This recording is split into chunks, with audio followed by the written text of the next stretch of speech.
Regardless of what source you look at, and there are a lot of them out there, and oftentimes we battle over the different ones that there are out there. But regardless of which one you look at, there's no doubt Pandora has experienced explosive growth in the last 18 months, 24 months. When you look at the business, the audience, the available data, and analyze that growth, where's it coming from? How much of it is that Pandora has become a new way for people to access the way they would have accessed their own music library in years prior, from mixtapes to CD collections to what you put in your iPod, to how much is coming from FM music radio? How do you guys see that blend in the build of your overall audience?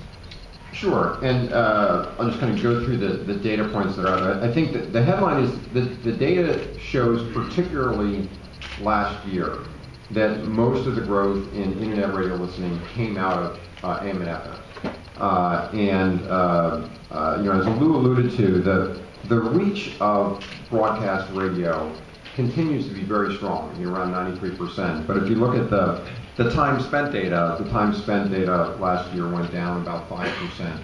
I think the average consumer was spending about 14 1/3 hours on broadcast radio, and that's the biggest drop and the lowest number that the industry's seen. And if you compute that into kind of hours, it roughly lines up with the growth in online radio last year. So I think as online radio has transitioned off of the desktop, laptop, computer, and into mobility, into the living room, into the car, into all of the places where radio is historically consumed, it looks to us as if most of the listenership is actually, in terms of time spent, really coming out of AM and FM radio. The other data point is music sales, and despite the fact that there's enormous growth in online radio last year, music sales actually went up a couple percent.